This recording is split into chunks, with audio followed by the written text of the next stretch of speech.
Vermont Senator Bernie Sanders on Saturday vowed to continue his fight for the Democratic nomination beyond the primary season, telling reporters at a news conference in Los Angeles that he plans to go after Hillary Clinton's superdelegates. Now, his vow, and I quote, "The Democratic National Convention will be a contested convention." And ooh, those are some fighting words because they're going out of their way to back Clinton. They've been doing that for the last year or so. And it's part of an effort to just get her into the White House. Now, there's nothing good about that necessarily because it's never, in my view, uh, appropriate for an entire establishment to back one person. But at the same time, I still sort of understand where they're coming from in that sense. You know, I'm sure a lot of them personally like her. I mean, it's not as though they backed Obama last time and that's why she's in this mess. In actuality, part of the reason they back her is because of her enemies list that she had after losing initially back in 2008. And so now they're just all kind of in this extreme loyalty phase where they have to back her no matter what.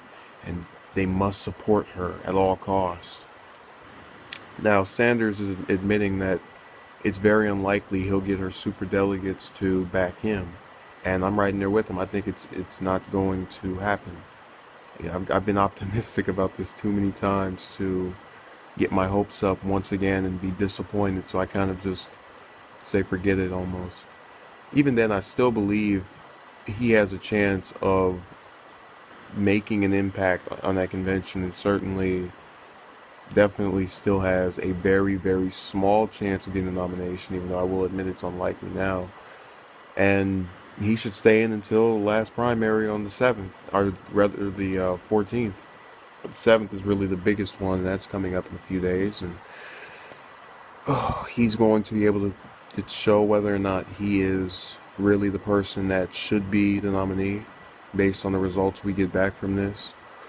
Now, I really am hoping, and you actually had Dianne Feinstein who stated a while ago that the convention this year would be similar to that of 1968.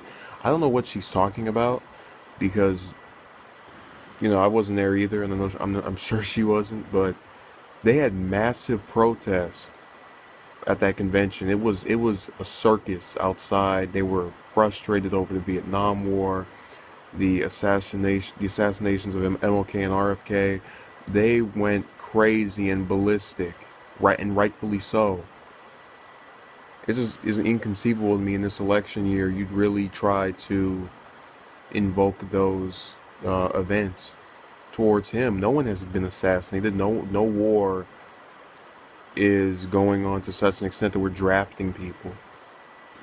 Yeah, I really don't understand her comparison, but it goes back to this whole narrative of Sanders messing up Clinton. She messes herself up, and that is why a contested convention gives him a very good chance of actually making some impact on whether or not she gets a nomination. Now, I'm not going to say they're going to slip over to him or switch over rather, but he has a high chance of making an influence, and it's something that she deserves. It really should teach her and the rest of this party a valuable lesson that you can't just anoint someone the nominee. You have to go through the electoral process, and they'll argue, "Oh, we did. Why can't he just get in line like everyone else?" Newsflash: he's not everyone else. We've seen his policies, we've seen his positions, we've seen his consistency. He's not like Clinton, who switches her position just like Mitt Romney, except maybe in an even more foul way. Because at least where it made sense for him to do it, because he was looking to appear more conservative for Republicans, she's someone who just did it for expediency. And I think it was really a bad call on her part, and she's got to live with that. And, she's lucky that she's running against Trump and not Kasich or Rubio or maybe even Cruz, even though they want to keep saying he had no chance. But the point is, she is really dooming herself based on the way things are going right now. And Sanders predicting there's going to be a contested convention doesn't do anything to worsen her at all. So then they need to just drop that narrative. That needs to go away, fade away, put it back in the box. It's not factual, it's not accurate, and it's completely incorrect. What they should do, if they're so interested in winning in November, is do some type of poll on the general election supportive candidates against Trump, the two candidates against Trump, and see which one does better. Oh, wait a second, that's right, Sanders does better. See, this is why you can't excuse him from this race. He's got too much he's proven already.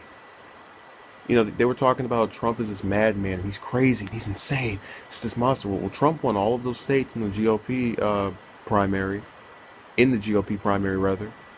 And Clinton's won a number of states as well. But why is she not maintaining some large lead over Sanders? Why is he only 6 wins down, whereas Trump was over 10 or 15? I don't understand that.